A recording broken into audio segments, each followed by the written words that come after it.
कथा के अनुसार एक गरीब ब्राह्मण परिवार था। इनमें पति पत्नी के अलावा एक पुत्री भी थी। आयु के अनुसार पुत्री धीरे धीरे बड़ी होने लगी। बढ़ती उम्र के साथ उस पे स्त्रियों के गुणों का भी विकास होने लगा। वो बहुत ही सुंदर, सुशील और सर्वगुण संपन्न थी, लेकिन धन न होने के चलते उसका विवाह नहीं हो पा रहा था। एक दिन उस ब्राह्मण के घर एक साधु महाराज पधारे। कन्या की सेवा से साधु महाराज का मन बहुत प्रसन्न हुआ।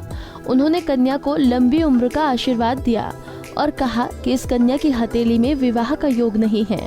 ब्राह्मण ने चिंतित होकर इसका उपाय पूछा तो उन्होंने कहा कि कुछ दूरी पर एक गांव में सोना नाम की धोबी महिला अपने बेटे और बहू के साथ रहती है, जो कि बहुत ही आचार विचार और संस्कार संपन्न और पति परायण है।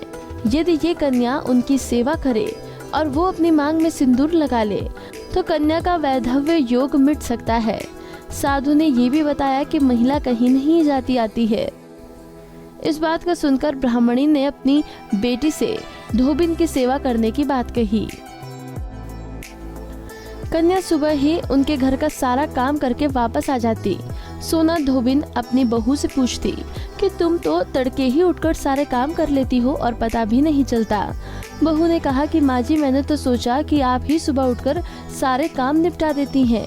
इस पर धोबिन ने नजर रखी तो देखा कि एक कन्या मुंह अंधेरे घर में आती है और सारे काम करने के बाद चली जाती है। जब वो जाने लगी तो सोना धोबिन उसके पैरों पर गिर पड़ी।